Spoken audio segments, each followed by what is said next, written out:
Hello there, YouTube. It is just past Christmas. I hope you all had a good Christmas. But anyway, I have another computer again. This one is a HP compaq, and the model number is not in front. I don't remember where the model number is. But this is a a computer that I got from my local dump. Of course, that's where I get a lot of stuff. And this computer has a Core i3 at 3.3 gigahertz, and it came with Windows 7, but I reinstalled Windows 7 on here because it didn't have a hard drive. I had to take the drive out of there, which the drive in there was in another computer, and now it's in here. Yeah, kind of confusing, but alright, so I'm going to go into the control panel and show what there is for specs and stuff. So there's 4 gigs of RAM, 3.89 usable. It is DDR3 RAM. It's a 64-bit operating system, and of course a 3.30 gigahertz processor.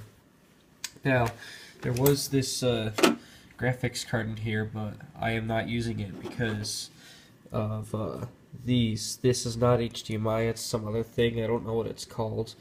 But I don't have a monitor or a cable that's for it, so I'm just gonna order a different graphics card that has an HDMI output, and this is gonna replace my computer that's upstairs once I get that graphics card, because this is way better.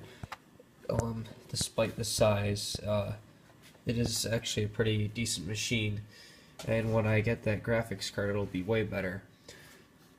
So I'll get out of here. I believe the hard drive is 160 gigabytes. Yes, well, it's supposed to be rounded to that.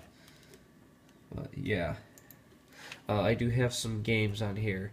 Now, here's the thing about the onboard graphics card. It does really good in videos and stuff. It will play 4K videos, but I have this. I have like Doom and stuff. Now this is the original Doom, but it's sort of like been updated to run better on new PCs, and it's kind of choppy a little bit, and I'll show you what I mean.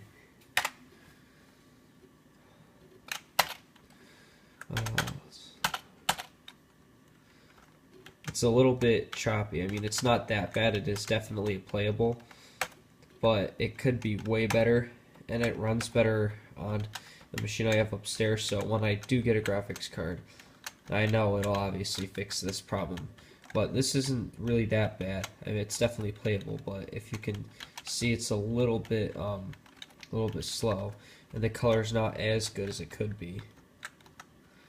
But yeah, so I'm gonna get out of this.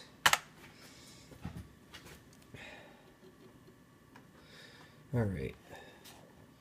So I have a video that I pulled up on YouTube. I am using a video from a guy called Austin Evans, and the reason I'm using one of his videos and not mine is because his play 4K videos. His videos play in 4K and mine don't. So this is Austin, and supposedly this is the world's thinnest laptop. So just to prove that it's running 2160, there you go. That's the resolution for 4K. Right? You don't see everyone walking around with enormous laptops. So it runs However, my question pretty is, good. how thin is too thin? As this guy measures in at less than 10 millimeters thick. So as you can see, the video is pretty good. I can do stuff like Netflix. Alright, so I would assume that all you people who are watching this would want to see the inside of the computer, which is always my favorite part. So I'm just going to put this back in here. That's my sound block I use, so that way people can't hear stuff while I'm not doing stuff.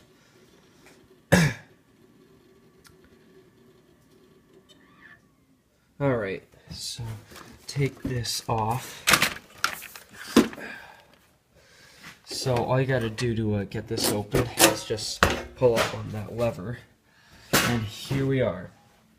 So this adapter also came out of that white Dell, and the adapter originally came out of that black Dell, but I put it in there. But I actually had a problem.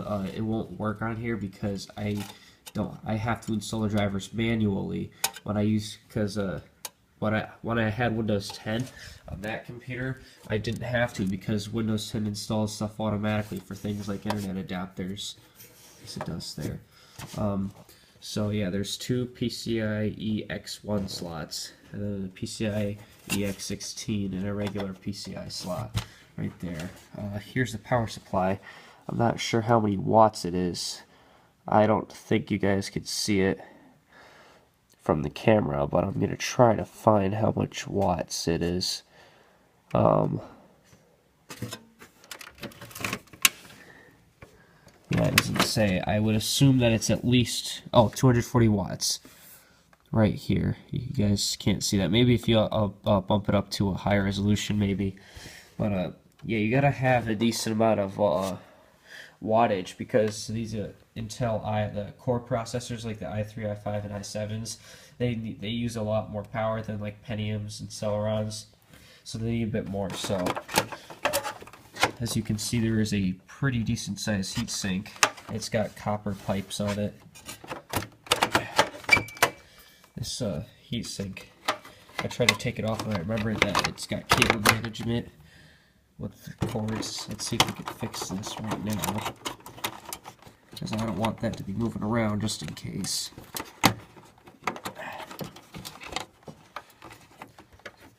I should probably pull up this.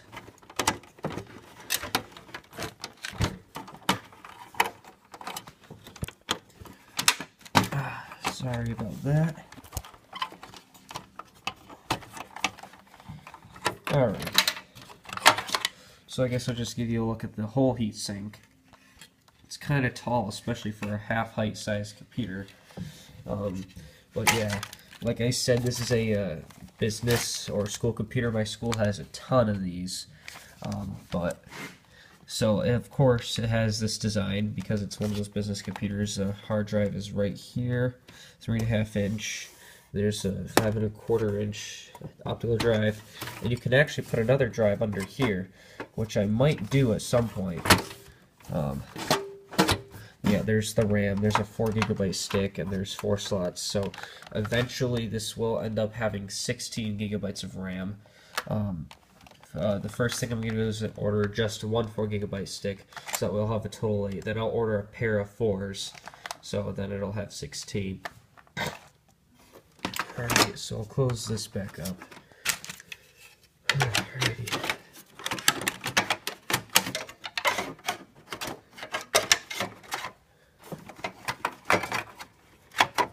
There we go. Now it's back on, so now I gotta put all these cords back.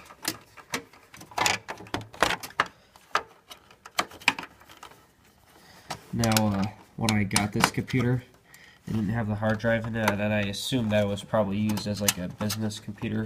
Like it was probably used in an office or a school or something, and there was stuff on there that they didn't want people getting. So there was no hard drive, which is kind of a pain to me. It frustrates me when people do that, because I would like to have extra hard drives, and I don't want to keep having to reuse hard drives in different computers. Oh yeah, I forgot there was dust in there. I didn't clean out, but I guess now is as good a time as any to get that dust out.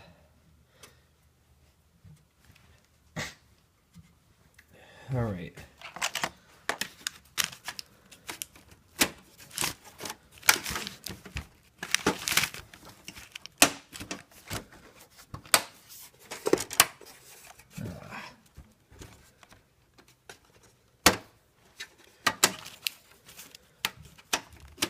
There we go.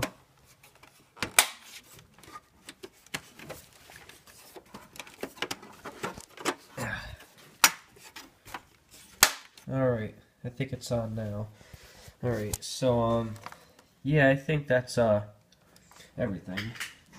So I'm gonna put this back on and we'll look at the I/O ports.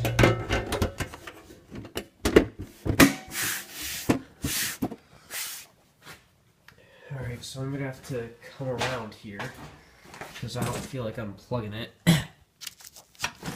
So as you can see, on the back there is 6 USB 2.0 ports, I believe. There's a 1 gigabit Ethernet jack. There's a VGA serial port, PS2 keyboard and mouse, audio out and audio in, and then the power part, the power plug-in thing. There's the antenna, and that's the internet thing I've been using for this computer. Okay, so I think that's going to end it for this video, because yeah.